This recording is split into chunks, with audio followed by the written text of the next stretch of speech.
오늘 함께 묵상하신 말씀은 누가복음 10장 1절부터 16절의 말씀입니다. 오늘 본문은 예수님께서 70명의 제자를 세우시고 파송하는 이야기입니다. 12제자들을 파송하고 또 다시 70제자들을 파송하십니다. 9장에서 12제자를 파송할 때와 비슷한 이야기들이 겹치는 이야기들이 좀 있습니다. 그런데 오늘 12제자를 파송하시고 다시 70인을 파송하는 이유가 나오기도 하는데요. 추수할 것은 많고 일꾼이 적기 때문이다. 이렇게 말하고 있습니다.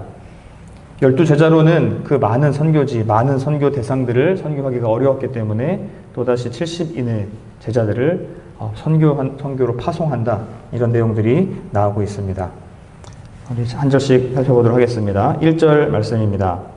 그 후에 주께서 따로 70인을 세우사 친히 가시려는 각 동네와 각 지역으로 둘씩 앞서 보내시며, 예수님께서는 70명의 제자를 세우셨고 또 파송했습니다. 그리고 보내실 때는 2명씩 보내셨죠. 1명씩 보내지 않고 2명씩 보내신 이유는 2명의 사람이 증언을 했을 때에 그 말에 효과가 있었기 때문입니다.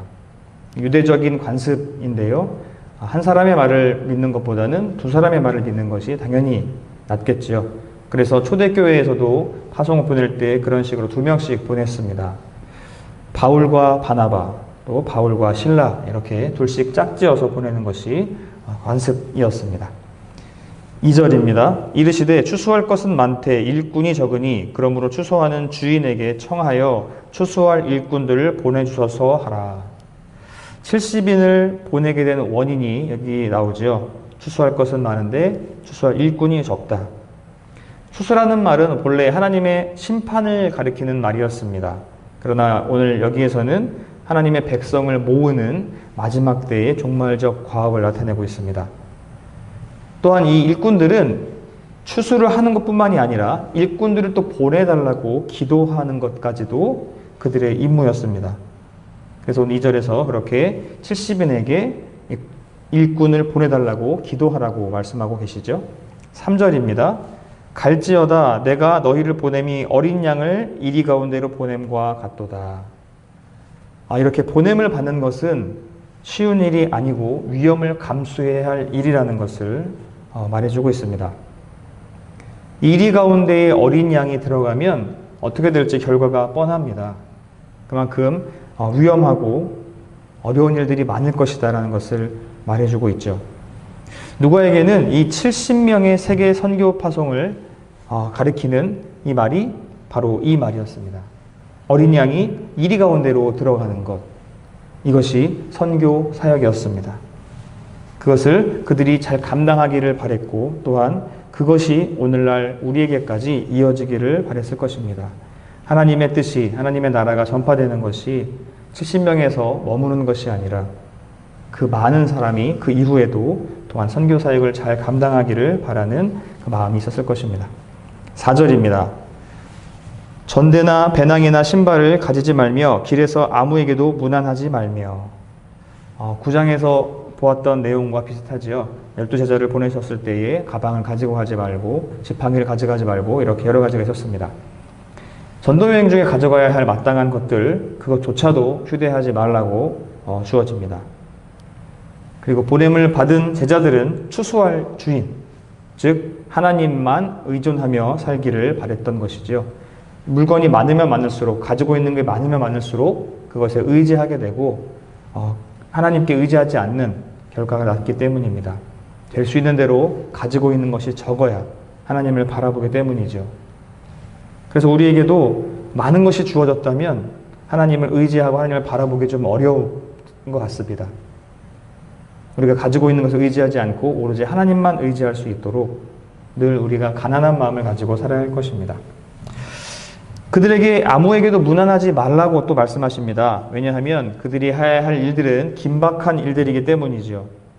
당시의 사람들은, 이스라엘 사람들은 만났을 때 인사를 나눴습니다. 근데 그 인사가 간단한 인사가 아니었고 굉장히 긴 대화를 나눴다고 합니다.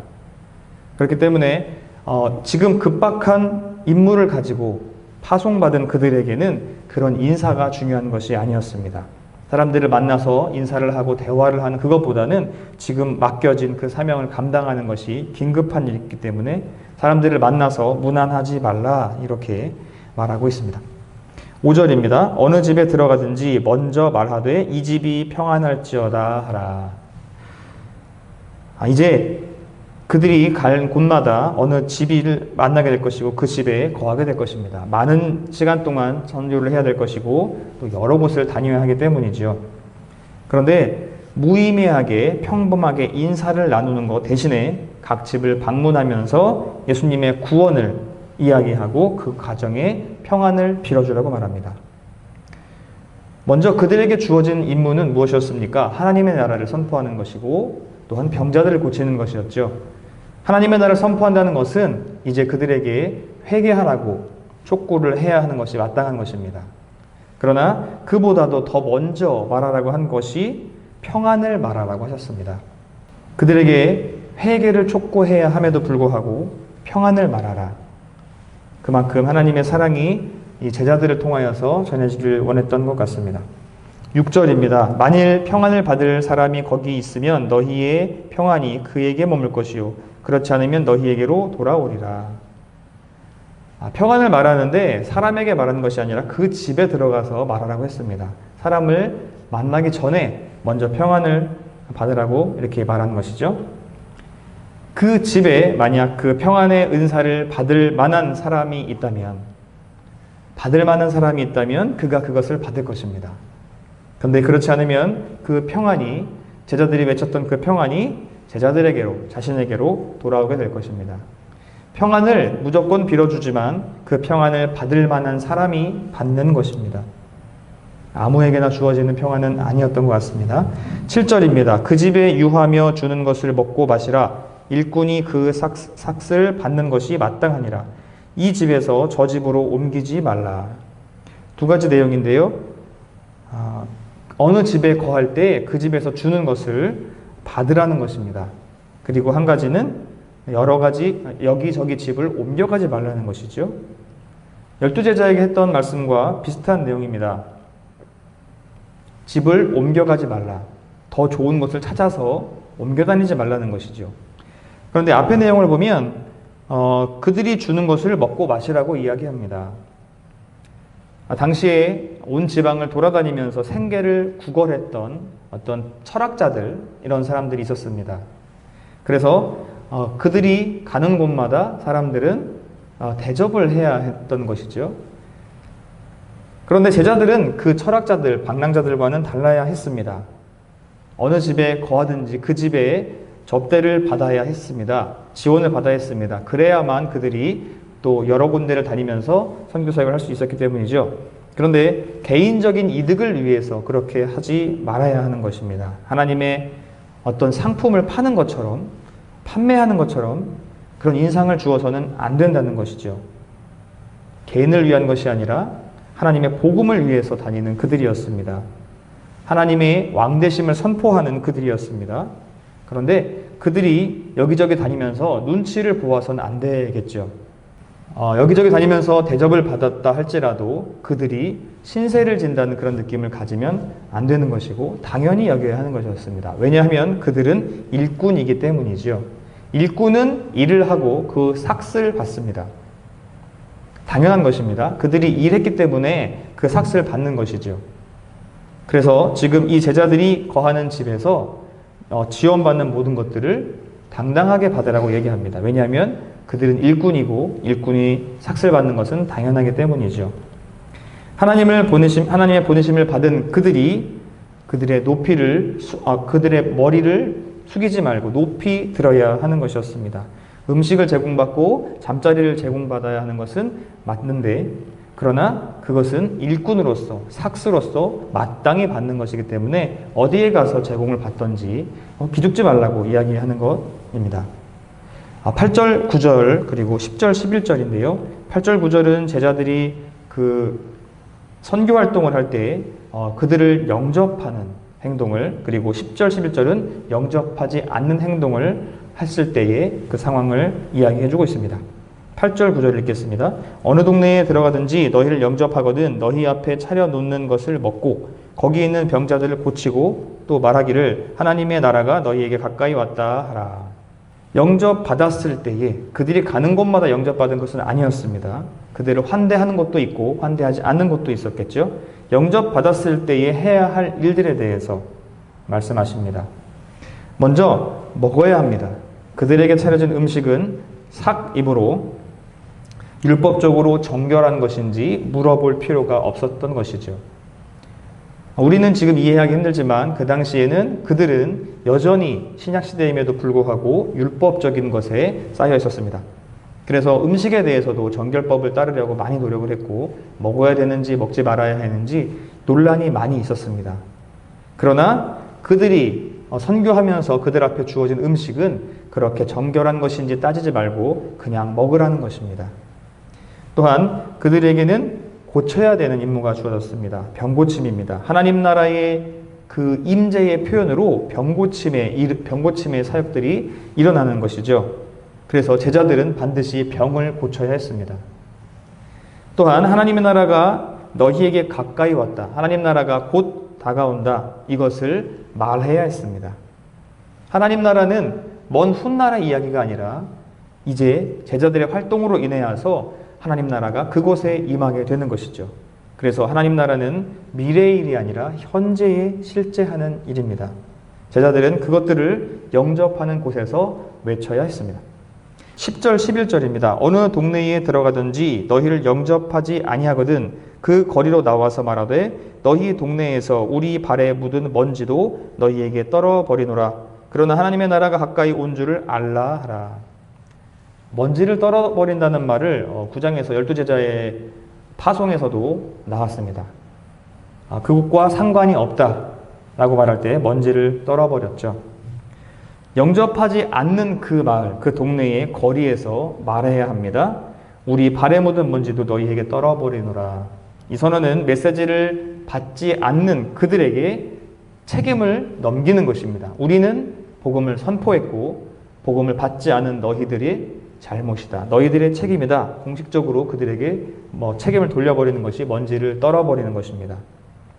이 동네가 하나님을 믿지 않는 동네다라는 것을 또한 선포하는 일이죠. 그것이 이스라엘의 어떤 동네를 할지라도 그들이 이 복음을 받아들이지 않는다면 그 제자들을 환대하지 않는다면 그 동네는 참 이스라엘이 아닌 것이었습니다. 태어날 때부터 유대인이었다 할지라도 이들을 반기지 않고 환대하지 않는다면 참 유대인이 아닌 것을 이 먼지를 떨어버리는 것으로 표현하고 있는 것입니다. 그들에게 하나님 역시 마찬가지로 하나님의 나라가 가까이 왔다라고 말하라고 하셨습니다. 영접하는 자나 영접하지 않는 자나 결국에는 해야 할 말은 이것이죠. 하나님의 나라가 가까이 왔다. 오늘 영접하지 않는 그들에게도 똑같이 이 선포가 있게 될 것입니다. 12절입니다. 내가 너희에게 말하노니 그날의 소돔이 그 동네보다 견디기 쉬우리라. 그날이라는 표현이 나오죠. 그날은 결국엔 심판의 날을 말합니다. 소돔이라는 곳 우리가 잘 알고 있습니다. 유대 역사 중에서 가장 악명 높은 죄악을 짓는 도시입니다. 무너진 도시, 망가진 도시, 범죄의 도시가 소돔입니다. 마지막 심판의 날, 그날에는 하나님의 나라의 메시지를 받아들이지 않는 그 도시가 소돔보다도 더욱 비참할 것을 말하고 있습니다. 더 이상 심하게 말할 수 없을 정도로 심하게 말하는 것이죠. 소돔, 그 악한 도시보다도 더욱 비참해질 것이다. 제자들의 선포를 받아들이지 않는 도시 말입니다. 13절입니다. 화 있을진저 고라시나 화 있을진저 벳세다야 너희에게 행한 모든 권능을 두로와 시돈에서 행하였더라면 그들이 벌써 베옷을 입고 제에 앉아 회개하였으리라. 가버나움에서 북서쪽으로 한 3마일 정도 떨어져 있는 곳이 고라신이라는 곳이라고 합니다. 또한 벳세다라는 곳은 베드로와 안드레와 빌립의 고향이면서 예수님이 많은 이적을 행한 곳이죠. 그런데 그곳에서 하나님의 권능이 나타났습니다. 무언가 특별한 일이 있었던 것이죠. 그런데 그것을 경험하고도 고라신과 벳세다는 회개하지 않았었습니다. 두로와 시돈이라는 곳도 나옵니다. 페니키아의 무역 도시들인데 이곳은 이방 신들을 섬기는 대표적인 도시입니다. 두로와 시돈. 그런데 오늘 본문을 보니까 이 두로와 시돈, 이 이방 도시들보다 고라신과 벳세다, 하나님의 그 권능이 나타났던 그 고라신과 벳세다가 더욱 악한 도시다라고 말하고 있는 것입니다. 왜지요? 이곳에서는 하나님의 복음을 받아들이지 않았기 때문에, 제자들의 선포를 받아들이지 않기 때문에 그렇습니다. 14절입니다. 심판 때에 두로와 시돈이 너희보다 견디기 쉬우리라. 마지막 날, 그날에 하나님께서 심판하실 그날에 소돔이 더 견디기 쉬울 것이라고 12절에 말씀하셨는데, 두로와 시돈이 또 견디기 쉬울 것이라고 14절에 말씀하십니다. 제자들의 선교를 받아들이지 않는 자들의 운명은 그처럼 심판 때에 견디기 힘들 것입니다. 오늘날도 많은 복음 전도자들이 하나님의 나라를 선포하고 있습니다. 듣는 사람도 있지만 듣지 않는 사람들이 더 많습니다. 그들이 말하는 것이 그냥 혼자서 중얼거리는 말처럼 듣는 경우들이 많이 있습니다. 하나님의 나라가 선포될 때에 하나님의 나라를 받아들이는 자에게 큰 복이 있을 것입니다. 그리고 받아들이지 않는 자에게는 이렇게 힘든 결말이 올 것입니다. 15절입니다. 가버나움아 내가 하늘에까지 높아지겠느냐 음부에까지 낮아지리라.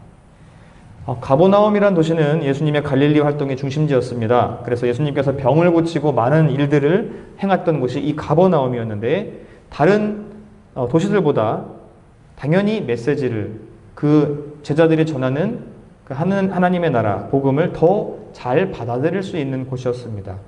예수님이 활동했던 곳이기 때문이죠. 그러나 가버나움은 하늘에까지 높아지려고 했습니다.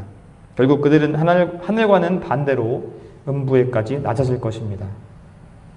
그 도시가 어떠했던지, 과거에 어떠했던지 상관이 없습니다. 그 복음을 받아들이든지 받아들이지 않는지에 따라서 결과가 결정되는 것이죠. 마지막 16절입니다. 너희 말을 듣는 자는 곧 내 말을 듣는 것이요 너희를 저버리는 자는 곧 나를 저버리는 것이요 나를 저버리는 자는 나 보내신 이를 저버리는 것이라 하시니라. 우리가 전도를 나가거나 이렇게 복음을 전할 때 많이 힘듭니다. 왜냐하면 사람들이 복음을 잘 받아들이지 않을 뿐더러 복음 전하는 사람들을 존귀히 여기지 않기 때문입니다. 길거리에서 전도할 때, 하나님의 나라에서 얘기할 때에 사람들은 그 사람을 무시하기가 일쑤입니다. 그리고 그 말을 무시하기 일쑤입니다. 그러나 지금 우리 16절 말씀을 보면서 우리가 전도할 때에 좀 희망을 갖고 위로를 받았으면 좋겠습니다. 결론적으로 얘기하자면 그 복음을 전하는 사람의 말은 예수님의 말과 같다. 복음 전하는 사람은 예수님과 같다. 이런 뜻입니다. 그리고 그들을 보내신 이, 즉 하나님과도 같다. 그만큼 복음 전하는 사람은 그 자신의 존재에 대해서 존귀히 생각하고 자부심을 가져도 될 것입니다. 제자들을 영접한다는 것은 예수님을 영접한다는 것이고 하나님을 영접한다는 것입니다. 제자들을 배척한다는 것은 예수님을 배척하는 것이고 역시 하나님을 배척하는 것입니다.